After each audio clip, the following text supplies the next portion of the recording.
Sorry, I'm trying to get rid of the quarantine 15 before summer. Hey, we're going to continue on our series about Mark 4. Today we're going to talk about Jesus calming the storm. I remember the last time I was on a boat in a storm. I was deep sea fishing in Alaska, which if you know me, that's funny in and of itself. But we were out there, a storm kind of came out of nowhere and it just started tossing the boat. We were all going side to side, up and down. Remember, I had to go inside because I was feeling so nauseous. I go and I'm laying down on this cushion and the captain walks in and looks at me while eating a peanut butter and jelly sandwich.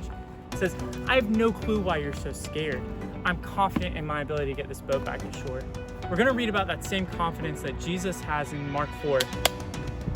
And it goes just like this. It says, "That day when evening came, Jesus said to his disciples, 'Let us go to the other side.' Leaving the crowds behind, they took him along just as he was in the boat.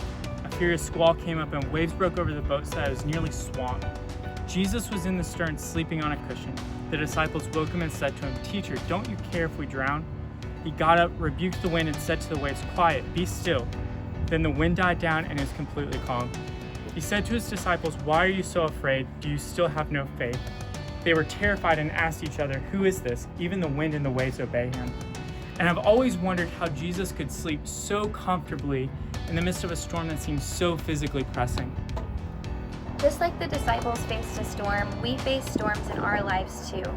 Whether that be spiritually, physically, or emotionally, we all have storms and trials that we're facing. So 2 things we can do to apply this scripture.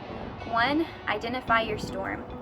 Whether that be what we're all going through together during this pandemic, or maybe it's more personal.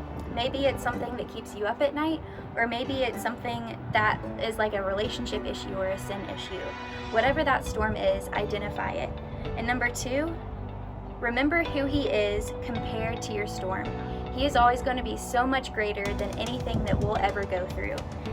And Jesus was so confident in who he was that he was able to sleep comfortably during the storm and be able to calm the storm. So if he was so confident during his storm, we know that we can trust him and know that we can trust him during our storm as well. So if he calms that storm, he can calm ours as well. We'll see you guys Thursday.